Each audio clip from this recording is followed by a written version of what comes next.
Hey guys, welcome to another commentary done by Diggity. In the bottom left hand corner we have Liquid TLO starting as the blue Terran. In the upper right hand corner we have EG Incontrol starting as the red Protoss. This is on Shakuras Plateau, and this should be an extremely intense matchup. You have Incontrol, who has breached the top 16. He's in the zone. Every once in a while you'll see him just take on this incredible focus in tournament play. He just takes his game up to another level. That is definitely happening here. He's going up against TLO, who has a ton of weapons in his arsenal.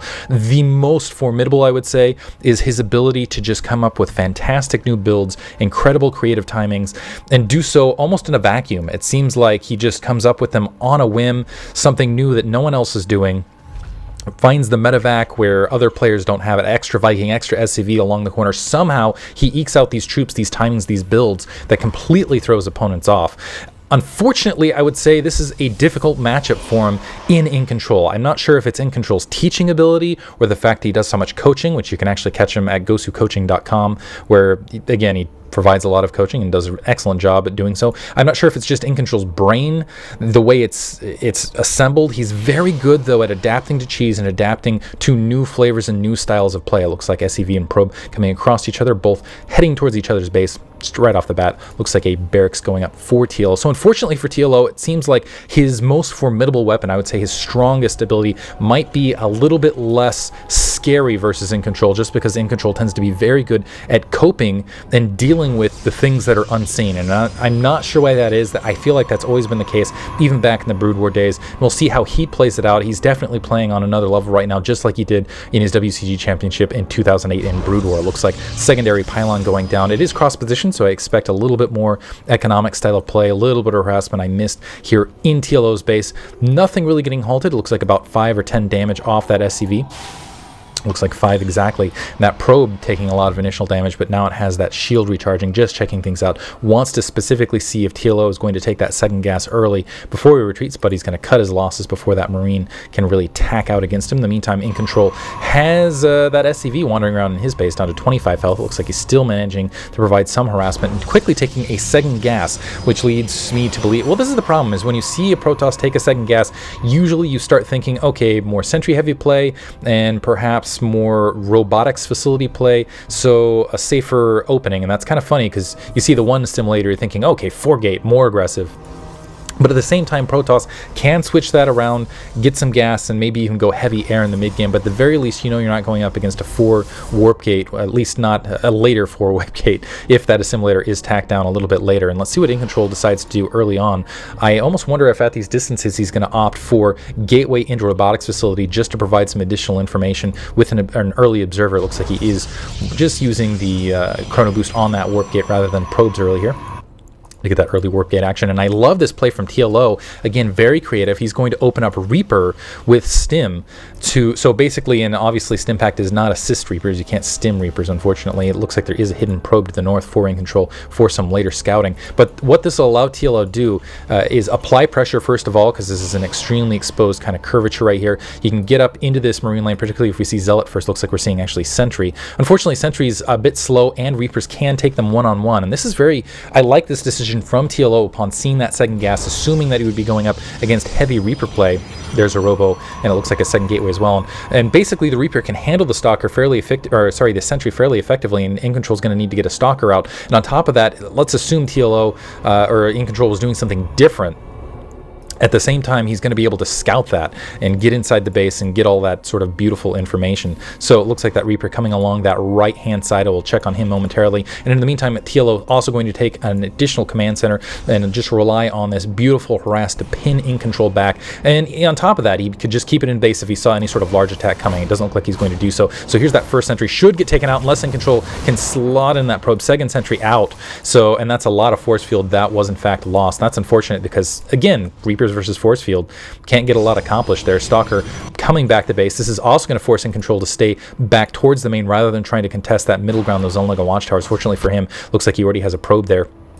Stalker gets that first kill on that Reaper to eliminate that attack. 3-gate into Robo, and actually TLO, I feel like he's spotted and he realizes what's going on, but it is possible he had less vision as far as the gateway count. Looks like he's gone very heavy barracks in the meantime, so 3 barracks. Looks like a tech lab still has an add-on, an expansion to this additional barracks here in the corner, and is also getting a factory. I think he's going to be very comfortable in getting a bunker, and it looks like killing that probe as well. getting a bunker up, getting a couple troops, and if we just bring up the unit tab, 3 Marauders, 3 Marines versus 3 Sentries, 2 Stalkers. Incontrol's not really in a position to really do any sort of damage with this, particularly with the bunker on the front door and more troops streaming out at close positions, unless you see a pylon on the low ground and some units warped into the main and just kind of splitting this attack force in between. Unfortunately, that would be kind of it's a suicide attack is what it comes down to.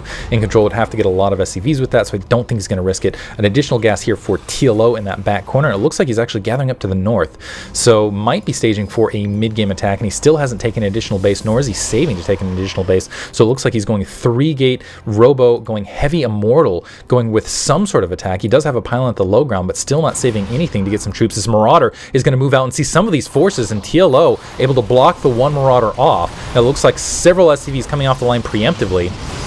Going to be able to take that pylon out. Now this is kind of an interesting situation for Incontrol, because it looks like he's planning an aggressive pylon, but between that observer on that low ground, maybe he can keep these troops on the ground, allow some more. No, going to charge up with what he has, blocking off with force fields on that bunker. It looks like he might be able to get that bunker down very, very quickly. TLO not in position to repair. Okay, does get the focus fire, does get the bunker down. TLO still working on that second bunker, but there's too many forces here for TLO, able to pick off that Immortal, which is huge. Still some mining time disrupted.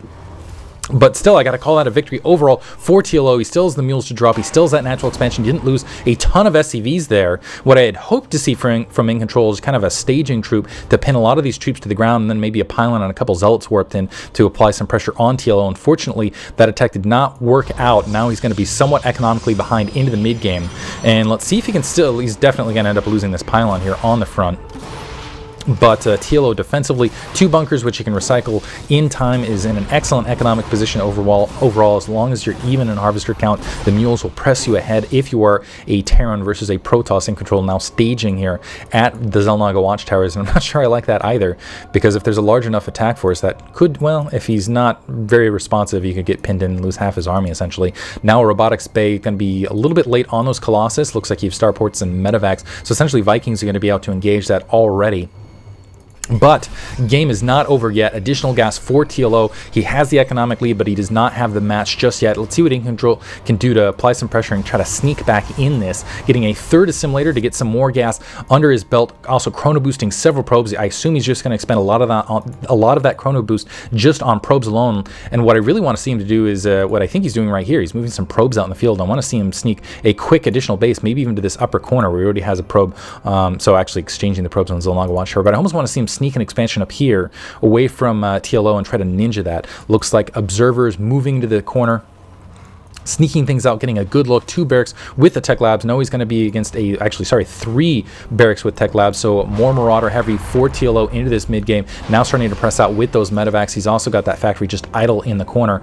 But medevac and soon to be heavy Marauder army going to be pressing against Incontrol, losing that observer on that corner, which is going to deny him some precious information. But I think he got all the information he was really looking for there. First Colossus out, canceling the thermal lance upgrade. So initially going for it, but realized, okay, this attack is coming out. I have to recognize this threat, and instead I need some more troops on the ground to just deal with what is coming at me.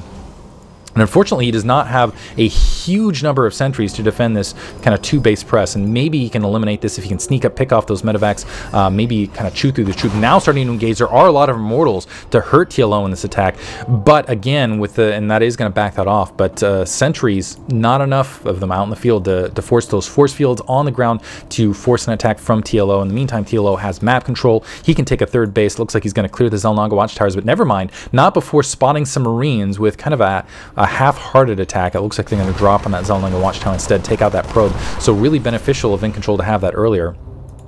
And let's see what TLO is up to now. I assume he's going to go for another expansion. We're seeing a Stargate in the back corner for Incontrol, so wants to move to the air, get some Phoenixes to perhaps pad that attack force. I wouldn't mind seeing some additional attack forces in the air as well in the form of Void Res, but unfortunately it looks like there's already some Vikings out there. Also Banshees, and a lot of Banshees in this hidden corner. It looks like, wow, a major Banshee force, which will really chew through those Stalkers, really chew through those Immortals. Incontrol needs to dedicate heavy air, and he needs to do so now. And that's the thing with Banshees is they're just really effective units against almost everything. Looks like also a Raven being fielded. It looks like level weapons 1. And the beauty of this is because he's going so heavy air, and nice little scouting there by TLO, what he's essentially doing is he's forcing heavier stalker play. And then when you throw in that Raven, you get a point defense drone, and you have a lot of Marauders underneath it. It just gets really difficult for Protoss to counter anything. It looks like Incontrol trying to open up that destructible rocks and take that 12 o'clock base. Let's see how Incontrol can counter this excellent, I would say, transition and forced unit combination from TLO. First Cloak Banshee moving up, that will be a big indicator. I don't see any observers at the forward location for Incontrol. On top of that, that's the other thing, is you're forced to build observers rather than some of those heavy background gateway units. And as long as you're consistently building Marauders under the corner as well, it gets really, really difficult to cope with. Finally, Observer moving out, really picking out that unit quickly, but Incontrol losing some probes. In the meantime, it looks like he's already lost 3. Looks like that Phoenix might be able to hunt it down with and a little comsat actually trying to pick off, or at least scout, that Observer. And TLO immediately pressing to that front door, not really giving Incontrol any breathing room. Thermal Lance upgrade is finished. Incontrol a bit out of position though, towards his main, trying to deal with that Banshee. It looks like a Colossus is going to get pinned underneath. Might even lose this natural expansion as TLO is stimmed. And he's trying to micro away from it. Looks like he's not going to get the attack, but he is starting to push back a little bit. One Viking gets picked off. It looks like a drop going in, so TLO splitting this attack force. Incontrol pursuing. He did not have a lot to back that up, but TLO thinking twice of it, realizing that this is a formidable attack force. Too many Stalkers for him to deal with, and not enough Banshees really to cope with it. So initially wanting to rejoin that attack force, instead he's going to drop. And that Banshee with, I missed this, 17 kills, completely emptying the main during all of those shenanigans. So Incontrol is, oh man, he's drawing back, and really what he needs to do is just go for an all-in attack to try to even things up. Otherwise he's just going to end up falling too far behind otherwise. Some Phoenixes rolling out in the field, but this is TLO's game to lose at this stage. He's starting to press forward. Looks like that medevac should get taken out, and that attack trooping should be filtered out as well. Some ghosts also being produced, and that powerful EMP as well. And TLO with just split attacks everywhere, consistently harassing Incontrol on multiple fronts, as well as engaging on the front door, providing a ton of pressure. And Incontrol cannot keep up with this. His army count is just nowhere comparatively. Granted, a lot of that isn't Harvesters, but still look at this unit composition comparatively, and it is a bit scary. Incontrol is going to need to micro this really, really well. He does have the Colossi to get it done, starting to scoot in. Too many Vikings. Looks like they are picking out through the Phoenixes, but getting danced at, and the Viking count actually dropping, which might open things up for Incontrol. He still has 41 Harvesters, but still that was devastating, losing all of those troops. 17 in the background to that Banshee. TLO now taking additional expansion. He definitely has map control. He definitely has a strong economy. I think it's Incontrol needs to run out and do something. He can't just sit back and continue to absorb these constant attacks from TLO on all fronts and expect to win these matches. A couple of pylons being warped into these corners, and it looks like there's still this lower pylon, which should scout this Vespene Geyser, and maybe some Zealots warped into that location will be able to get some action, or some Stalkers or something at this stage. Looks like we do see a Forge finally warping in for Incontrol. Looking at the upgrades on the opposite side, level 1 weapons are up for TLO. He has that Raven, plenty of energy in it, some Banshees, some Vikings, on again a heavy Marauder count underneath, which is significant, as well as 3 Ghosts. The Ghosts plus the EMP could really nerf this army very, very rapidly, and also neutralize those Phoenixes and their ability to really lift units off and be effective as in their harassment. It looks like there's still a probe going to get taken out to that northern base. Looks like that initial pylon was taken out, so no harassment opportunity for Incontrol. Nice EMP catching almost every single Stalker right there. That's going to be a big trigger for TLO to press forward. He's trying to hunt this army down. Incontrol is actually going to engage this. Needs to kite a little bit. Nice sentry wall though to allow the Colossi to do full effect. Wow, Cloaked Banshees annihilating everything underneath. Now it looks like TLO losing his ground infantry force, but he still has those Banshees underneath, trying to work what he can, what magic he has. I do not see any observer in the meantime, but Incontrol just charging through everything in the meantime. And it looks like the Vikings are getting taken out as well. The Colossi just pressing straight through it. Looks like they are going to get picked off by the Banshees. That's unfortunate. It seems like if he just had an observer here, he would be able to really press this attack forward after a really strong groundswell victory. But unfortunately, at close positions with TLO, that's probably going to be GG, because he's lost his entire army. The Colossus not getting anything accomplished, and now Incontrol behind economically, doesn't have a third. Still plenty of Marauders standing, plenty of medevacs to recharge them. He's charging back towards his base. He does not have any semblance of an army to fight this off. His main looking very thin as far as the economy goes. And ooh, TLO just pressing forward. He has plenty of Vikings, only 2 Phoenixes and 4 Stalkers to try to defend against all of this mess. Oh my, looks like a single Colossus right there in the last stalwart defense for Incontrol gets taken out. TLO continues to press it forward. Wow, another Colossus down. The Banshees just ruling this match. That natural expansion dropping and dropping fast. Incontrol desperately trying to take that 12 o'clock base, but that is way too little, way too late. The probes fleeing, and that is not going to happen. Just a big stream of blue moving across the map. There's GG. It looks like we're going to move on to Metalopolis in this best of 5. Hope you guys enjoyed it. Thank you for listening.